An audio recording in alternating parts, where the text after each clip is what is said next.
Have you ever picked up your phone to check just one notification, maybe a message from a friend or a quick glance at your social media, and then looked up to realize nearly an hour has vanished? You can't even remember exactly what you saw, only that you scrolled through a blur of posts, videos, and comments, chasing the next tiny hit of novelty without ever finding anything that truly mattered.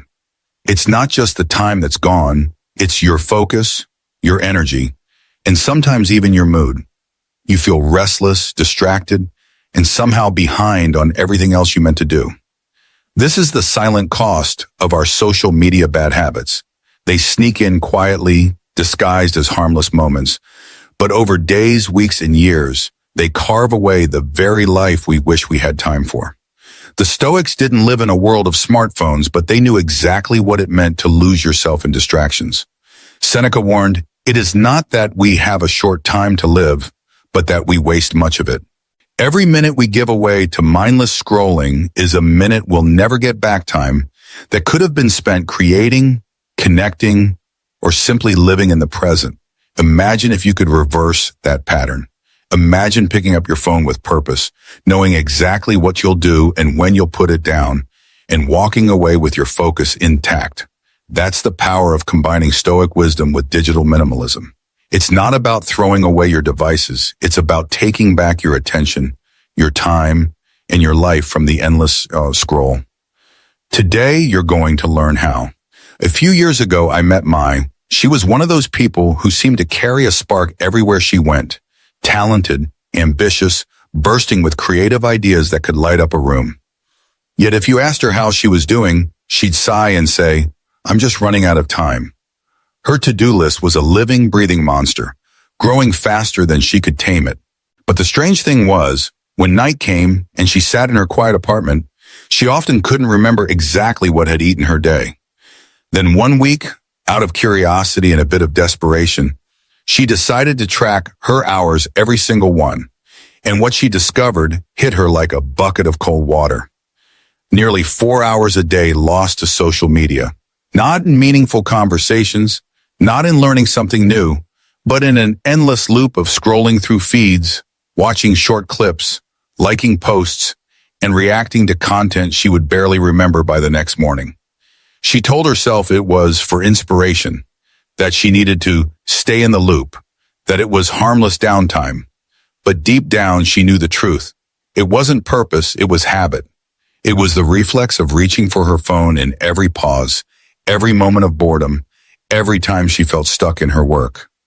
The breaking point came on a Tuesday afternoon. She was working on a big project, one that could open new doors for her career, when a notification pinged. She tapped it just for a second and found herself in the middle of a comment thread debate about a topic she didn't even care about. 45 minutes later, her focus was gone, her energy drained, and the submission deadline had passed. She didn't just lose the opportunity, she handed it away willingly in exchange for digital noise. That night, lying in bed with the glow of her phone still fresh in her eyes, she came across a line from Seneca. "It is not that we have a short time to live, but that we waste much of it."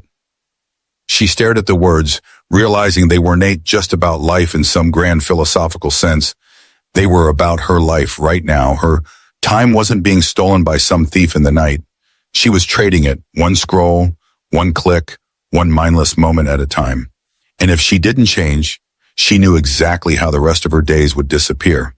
Stoicism teaches us to focus on what is within our control and to release what is not. And in the age of smartphones and infinite feeds, that wisdom is more relevant than ever.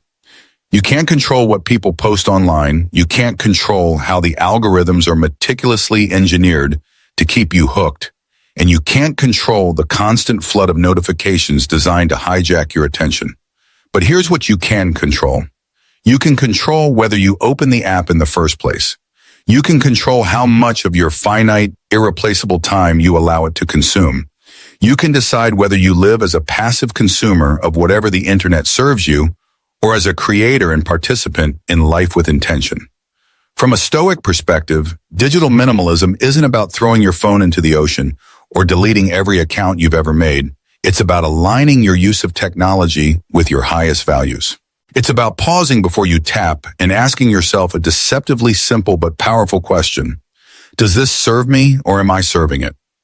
Because every moment you spend mindlessly scrolling is a moment you are not present for your own life. The Stoics saw attention as one of the most precious resources a person has, even more valuable than money or possessions. Because where your attention goes, your life follows. To give it away carelessly, to let it be siphoned off by trivialities and digital noise, is to live unconsciously. Practicing restraint is not a punishment. It is an act of freedom. It's telling yourself that your focus belongs to you, not to the engineers who are paid to keep you scrolling. It's realizing that every time you resist the pull of the feed, you are reclaiming a piece of your mind, a piece of your day, a piece of your life. When you begin to live this way consciously, deliberately, choosing your inputs, you protect not only your time but also your mental clarity, your energy, and your ability to engage deeply with the things that truly matter. And that, in the Stoic sense, is living well. If there's one thing the Stoics understood better than most, it's that living with intention requires setting boundaries, not just with other people, but with yourself. And in a world where our devices are designed to bypass our self-control, we need practices that bring us back to center, back to ownership of our own attention. The first is what I call the intentional check-in. Before you open any app, pause. Take a breath. Decide exactly what you're going to do and how long you're going to spend there. Be specific. I'm opening Instagram to check 3 messages, and I'll close it in 5 minutes. No wandering through the endless maze of the feed, no aimless, just seeing what's new. This one habit turns social media from a reflex into a conscious choice, and it forces you to confront whether the action you're about to take is truly worth your time. The second is the digital sunset. Set a cutoff time in the evening when you put your phone away completely, not muted, not face down beside you, but physically out of reach. That last hour of the day when your mind is winding down is precious real estate for your thoughts, for reflection, for presence.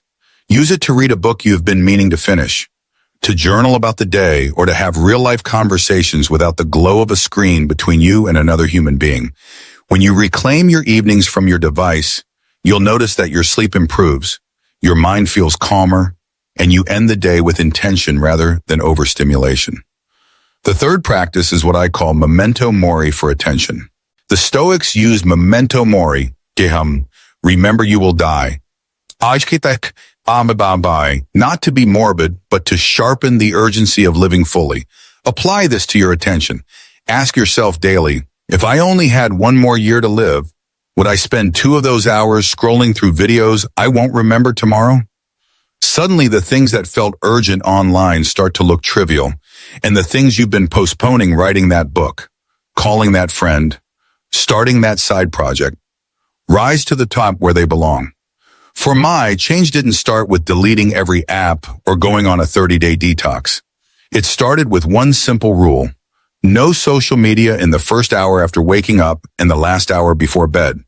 That single boundary gave her back 2 hours of undistracted clarity every single day. And those hours weren't just free time. They became fertile ground for transformation. She used her mornings to focus on her most important goals before the noise of the world could drown them out. She used her evenings to reconnect with hobbies she loved, to write, to paint, to cook elaborate dinners just for the joy of it. Her relationships deepened, not because she added more quality time to her calendar, but because she became more present in the moments she already had.